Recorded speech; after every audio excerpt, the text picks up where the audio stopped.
Assalamualaikum warahmatullahi wabarakatuh. Saya Ismur Tajan, nomor NPM 10070320069. Maaf sebelumnya, saya di sini mempresentasikannya melalui handphone karena terkendala dengan laptop saya yang udah saya coba berkali-kali sampai membuang waktu.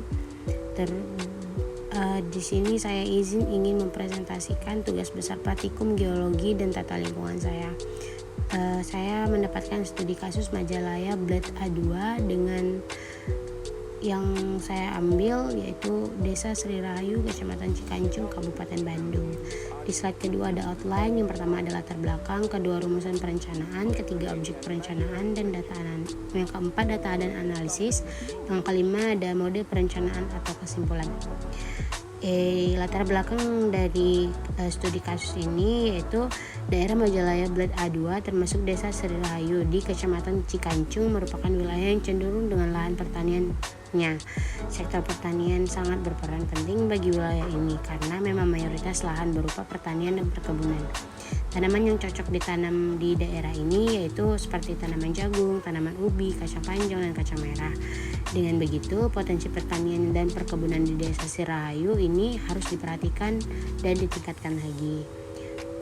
Ada pula batas administrasi Desa Sri Rahayu. Di bagian utara terdapat Desa Cilulu, di bagian selatan Desa Mekarlaksana dan Desa Drawati.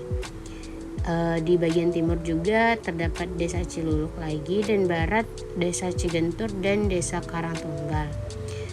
Terus rumusan perencanaan yang saya bikin dari studi kasus ini, cara membantu perkembangan wilayah perdesaan, yaitu yang pertama ada perkembangan dalam sektor pertanian dan perkebunan dengan cara memaksimalkan produksi pertanian dan perkebunan. Dan kedua ada meminimalisir resiko bencana dengan cara menerapkan konsep mitigasi bencana. Yang ketiga ada pemilihan tanaman yang tepat pada lahan yang tersedia dengan cara memaksimalkan pendapat dan meminimalisir resiko. Di sini terus ada batas objek perencanaan yang saya ambil dari peta RBI, dan saya bikin peta melalui citra. Di sini sudah ada batas administrasinya. Desa Sri Rahayu merupakan desa yang terletak di Kecamatan Cikancung, Kabupaten Bandung, dan Jawa Barat. Luas wilayahnya yaitu 727,90 hektar. Untuk sampai ke ibu kota Kecamatan Cikancung memerlukan perjalanan sekitar 300 km dari Desa Sri Rahayu. Terus di sini ada masuk ke interpretasi topografi, yaitu pertemuan pertama. Dari wilayah yang saya jadikan ini yaitu Desa Sri Rahayu, wilayah tersebut memiliki elevasi tertinggi sebesar 379 mdpl dan elevasi terendah adalah 279 mdpl. Di bagian sebelah barat daya peta tersebut memperlihatkan kontur yang rapat. Artinya daerah tersebut memiliki lereng yang lebih curam dibandingkan bagian yang lainnya. Dan dilihat dari elevasi yang semakin turun dari arah barat ke timur, dapat diketahui bahwa wilayah tersebut adalah lereng yang menghadap ke timur. Terus di peta topografi ini juga mendapatkan klasifikasi lereng menurut Van Zuidam pada tahun 1985 yang saya ambil. Pada peta di samping itu ada 3. Yang pertama ada lereng landai sampai curam, klasifikasi 7% sampai 50%. Yang kedua ada lereng curam, klasifikasi 15 sampai 30%, dan yang terakhir ada lereng curam sampai terjal, klasifikasi 30 sampai 70%. Terus pada penampang peta topografi berfungsi untuk menampilkan topografi dan morfologi permukaan bumi dengan jelas dan dari sudut horizontal. Hal ini juga menyebabkan bentuk lahan yang awalnya terlihat di peta seakan-akan berada di depan mata.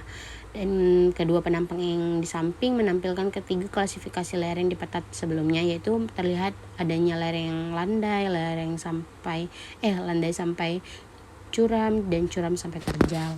Terus di sini interpretasi dari pertemuan geologi, yaitu Majalaya Bled A2 memiliki formasi batuan berupa batuan gunung api, Mandalawangi dan Mandalgres, dan batu gamping terumbu. Terus di geomorfologi terdapat 2 bentuk lahan di Majalaya Bled A2 ini, yaitu adanya bentuk asal vulkanik dan bentuk lahan karst.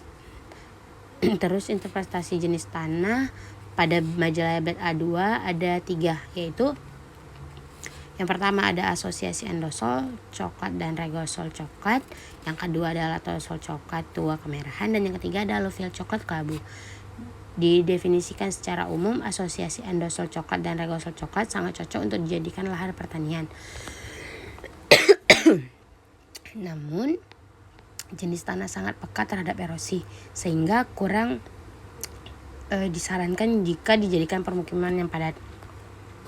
Dapat dilihat dari peta di samping, Desa Sri Rahayu memiliki jenis tanah dengan asosiasi latosol coklat tua kemerahan. Izin melanjutkan presentasi dari majalah Eblet A2. Terdapat jenis tanah selain asosiasi latosol coklat tua kemerahan, ada juga alluvial coklat kelabu. Lanjut ke materi hidrogeologi yang mengukur debit limpasan air yang mencapai 130 713 44 meter kubik per jam dan mencapai curah hujannya 0,273 mm per jamnya. Penggunaan lahan setelah overlay dengan peta RBI pada water catchment area di samping memiliki nilai koefisien limpasan yang mendekati angka 0, sehingga persentase air yang terinfiltrasi lebih besar daripada air yang melimpas. Dipengaruhi dengan curah hujan yang termasuk kecil. Lanjut ke materi hidrogeologi. Di sini yang saya dapat analisis arah aliran air tanah adalah dari tenggara ke barat laut. Elevasi muka air tanah pada peta di samping yaitu 1.001,035 mdpl dan 831 mdpl sampai 6, dan ada juga yang 681 mdpl. Terdapat muka air tanah yang lebih tinggi dari permukaan tanah yang disebabkan erosi dan tindakan manusia.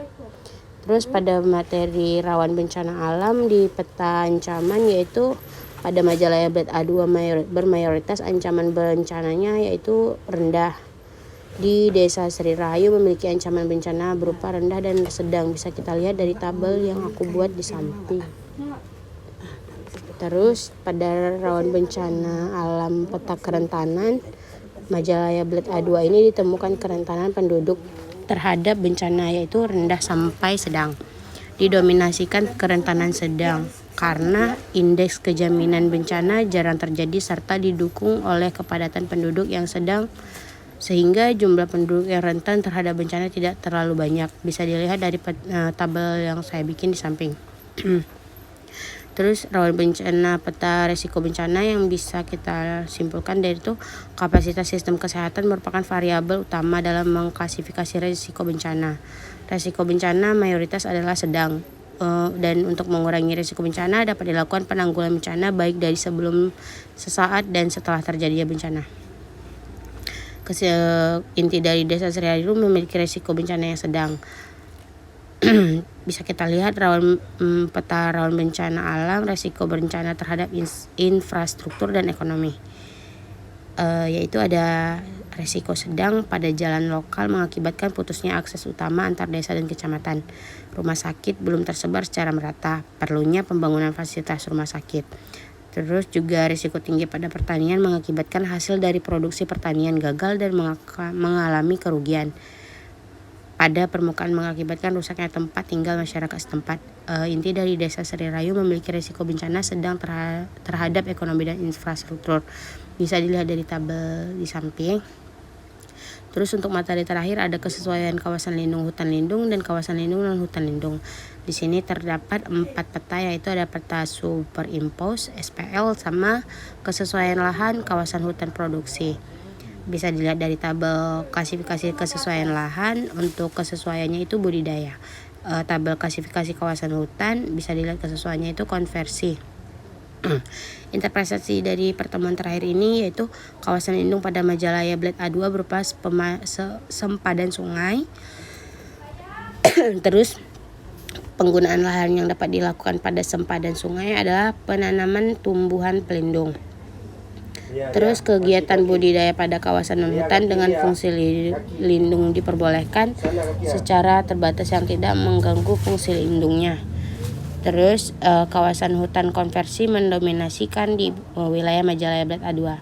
Inti dari hasil analisis yaitu Desa Serayu memiliki kawasan lindung berupa sepadan sungai dan wilayahnya merupakan kawasan hutan konversi. Berikutnya ada analisis potensi dan masalah. Untuk bagian potensinya, saya melihat dari hasil analisis saya, kondisi tanah subur seperti endosol yang berasal dari aktivitas vulkanik. Yang kedua, ada memiliki kawasan budidaya seperti sawah dan ladang yang dapat bermanfaat dalam ekonomi wilayah.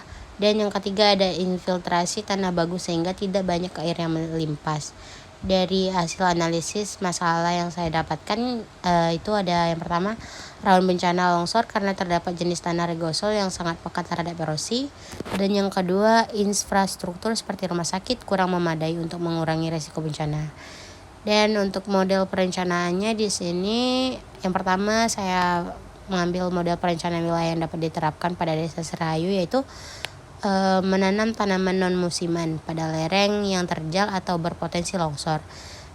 Karena jika menanam tanaman musiman saat panen lahan akan menjadi kosong dan tidak ada yang dapat mengikat air ketika terjadinya hujan. Dan yang kedua, menerapkan mitigasi bencana yang tepat seperti sebelum, saat, dan sesudah terjadinya bencana. Ketiga, meningkatkan akses jalan untuk menyalurkan hasil pertanian ke luar desa agar dapat sampai ke tangan konsumen dalam kondisi yang masih segar. Baik, sekian dari hasil presentasi tugas besar saya. Jika banyak kata-kata yang tidak berkenan, saya izin minta maaf. Saya akhiri dengan Assalamualaikum warahmatullahi wabarakatuh.